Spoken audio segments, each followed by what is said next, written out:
studies show that children who are readers are leaders. They're successful in so many things. I actually just posted something on my Instagram page today, a clip from Oprah Winfrey talking about how reading widely just makes you smarter. And studies show that because it increases your knowledge, it increases your reading fluency, it increases your empathy because you're learning about understanding different people. Hi, I'm Billy, and this is the Unlock Your Child's Full Potential podcast. I'm a mom of 3 lovely girls, and I'm looking for answers. I'm looking for ways to fill the gaps left by the school system and teach my kids the lessons that are going to prepare them for real life. I want to learn practical tips that I can use to raise capable and confident young people who are kind, caring, and authentic, and who bring value to the world. I know it's a lot, but I think as parents, we have the unique role of nurturing the potential of the special human beings entrusted to our care. We can't expect school and the teachers to do everything, and we don't want to let the environment decide who our kids become. It's up to us to coach our children on how to be successful and fulfilled. That's my goal here, to talk to as many parents, educators, experts, you name it, and ask the questions. Look for the universal principles. Find as many tools as possible to be a better parent and give my kids a head start in life. If that resonates with you, join me every Wednesday and let's inspire each other to create an environment where our children can blossom into the best versions of themselves. Hey there, wonderful parents and listeners. I'm so excited to have you back with me today. If you've ever wondered how to get your kids excited about reading, today's episode is tailor-made for you. Joining me is the incredible Tonya Ellis, mom of 3, a wordsmith, speaker, and a fierce advocate for diversity. Tonya is the genius behind the Sophie Washington children's book series, and trust me, she's armed with fantastic insights on why reading and literacy are absolute game changers for our little ones. Now, let's dive into the burning question of the day. How do you encourage your kids to read if they're not exactly jumping at the chance? It's a challenge most of us can relate to, right? But don't fret, because Tonya's got some tricks up her sleeve. She's all about making reading a blast for your kids. After all, books are still very much a part of the present, shaping the literacy skills of our children in the most awesome way. Tune in for this short and sweet episode, and let's all get inspired for a holiday trip to the bookstore. Because, let's face it, books are timeless treasures that never go out of style. Welcome, Tonya. I'm happy to have you as my guest. Thanks so much for having me on. I'm just thrilled to be here. Would you please share with us what encouraged you to write the Sophie Washington children's series? Well, I'm a mom of 3, and I used to love reading chapter books with my children. And I noticed a lack of diversity in some of the books that I would share with them from books that I enjoyed as I was a child. And I said, well, I might be able to write something that they can enjoy. And I do have a background in writing as well. I was a journalist for years, a newspaper reporter, and wrote freelance for some magazines in my community. So I had always had a lifelong dream to write my own book. So when I was reading with my kids and saw that, especially my youngest son wasn't interested in a lot of the books I would share with him, I said, well, I might write my own book. So that's how I started my Sophie Washington chapter series. Would you like to tell us some of the topics your books cover? Yes, my book stars an African-American girl, a tween age girl. She's 11 years old, who lives in the suburbs of Houston, and her diverse group of friends. So in each book, there's 13 in the series. They deal with different issues that kids in upper elementary, lower middle school face, like fitting in with friends, standing up to bullies, getting along with their siblings. They manage social media use and playing with video games. So they're relatable books where the child or the characters have different problems that they solve at the end of each one. They also learn things like being entrepreneurs. They learn about computer coding. So there's different topics in all the books in the series. Wow, very diverse topics. So Yeah. What are some of the messages you find important to convey to your young readers? They learn about perseverance, honesty, being a good friend, being true to yourself. That's the key message in most of the books. Is Sophie's fatal flaw is that to fit in, a lot of times she compromises her own values or what she knows is right. And she, by the end of each book, learns different lessons on being true to herself. So that's kind of a key message that weaves through the series. I love it. That's so important. How old are your kids? My kids now are college age. I have, my oldest is 22 years old, and she's in medical school. And I have one is 20 years old, and my youngest just turned 18. So now they're young adults, but they were the age of these characters when I started writing the Sophie Washington series. And did they all love reading? My oldest two loved reading. As I have always loved reading from the time I was a young girl. I always had a book in my hand. And my older two followed suit. They read all the time when they were, especially in those tween ages. And my little one, he did not like reading. I would keep books in the car and he'd be looking out the window. Everybody else would be reading. So he's a good student, but he didn't like to read for pleasure. So that was kind of my encouragement in writing my series too, to write books that were kind of relatable for today's youth. So why do you think we have to encourage children to read? Reading is so important. Studies show that children who are readers are leaders. They're successful in so many things. I actually just posted something on my Instagram page today, a clip from Oprah Winfrey talking about how reading widely just makes you smarter. And studies show that because it increases your knowledge, it increases your reading fluency, it increases your empathy because you're learning about understanding different people. And there's a celebrated psychologist named Rudy Sims Bishop who says that reading or books are windows, mirrors, and sliding glass doors.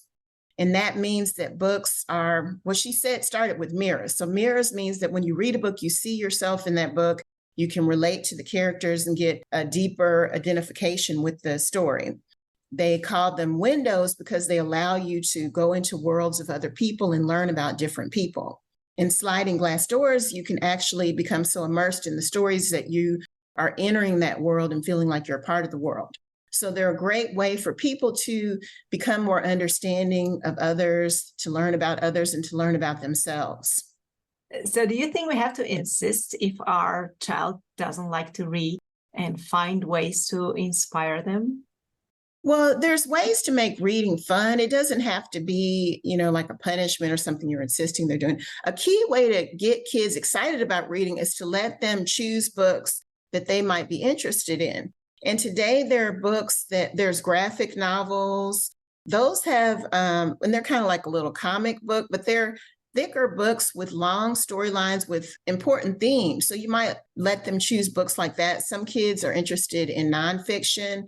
So one thing I'd advise parents to do is just take them to the library or bookstore and let them choose books. Make it seem like a fun outing, or even as a reward for them doing something successful, doing their chores. And with my children, I took them to the library weekly. So starting at a young age, we would go to story time.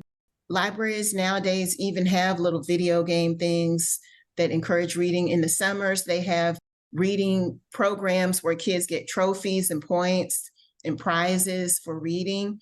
So make it fun. Another way to make it fun for kids is to start a book club with their friends. And I've seen people do these with my books in the series. One mother had her daughter read, I had 6 books then, so they read all those 6 books, and they'd have a sleepover. They would do crafts related to the books or act out little skits. So they had fun with it. They looked forward to reading that book. They'd be discussing it with their friends. They had little snacks and things. So there's many things you can do to make it fun and not a chore. And even just the family time, talking with your children about the books they're reading makes it something that they look forward to. I love it. That's brilliant.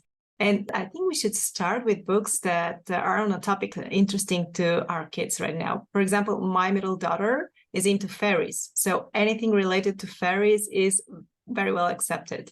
And I think that once she gets into the habit of reading, then she can move on to other books that are a little bit more educational or books that I would love her to read. But you have to start with something that's interesting to the kid. Exactly. Yes. So are you a fan of having a daily reading goal? For example, 30 minutes a day, or let them decide how much they read by themselves? That's good to have a time where you might turn screens off and just have family time. Maybe you read with your children as well. Just that quiet time with books is a good idea. But for me, with my kids, we didn't have really a structured reading time. I kind of built it into our day. So, and they looked forward to that. Even up through middle school, I did bedtime stories with them every day. And I would even read to them even in middle school. They may not have wanted people to know that, but it was kind of a time. And even we would talk about other issues and the things going on in their lives as well. And I would keep books around, like in our car. I had books everywhere we went. So they always had reading material available. And that's important as well. Yeah. And you mentioned reading to your kids, even though they already can read themselves. I love it because then you can choose a book and it's a conversation starter. You can discuss topics that you otherwise wouldn't just because you're reading the book. Exactly. They may go through, dealing with bullies or dealing with different issues, and that opens up the conversation. What do you think of audiobooks? Do you think they bring the same benefits as paper editions? My kids, of course, are older now, so audiobooks weren't as popular. And when people say that it's reading, I don't think of it as reading because you're consuming the content, but you could understand it even if you couldn't read. Now, I listen to audiobooks myself, especially I walk all the time. I was walking before I met with you this morning, and I like to listen to audiobooks and podcasts. For kids, it could be good in the car just to expose them, get them excited, but I would still keep physical books around as well because they're learning to read. In the audiobooks, they're learning the story and the content, but they're not actually reading it. Exactly. And they are so much more literate once they see all those words, how they're written down, and then they can do it themselves. So do you have any other tips and tricks to motivate little readers? Another thing that I did a lot with my kids is we would watch movies that went along with the book. For example, if we read like Charlotte's Web, then I'd get the cartoon movie, we'd watch that. So that's a good reward for kids, or if they're into like Harry Potter or fantasy, read the books and then watch the movies and discuss them. So that can be fun for kids to keep it exciting. And you could even talk about, how did you like the film adaptation? How do you think that compares to the actual book? Many of the classic books, they have film adaptations of them. So that's something to make it fun. The thing is reading, don't make it seem like punishment. And they need to see you reading as well. That's an encouragement for the kids. If they see that you are reading, that may get them interested as well. We are an avid reading family. My husband and I have these large bookshelves, but I have 3 daughters and one doesn't like to read that much. So I'm looking for ways to encourage her. And there comes a question to mind. What do you think of starting and not finishing a book? Because I don't want to send a message that if it gets boring, you can just quit and move on. And I would love to teach her to finish what she starts. But if she doesn't like the book, she just doesn't read altogether. Now that I know, if it's something for school, you may tell her you've got to finish this book. Let's put it into bite-sized sessions. You've got to finish it.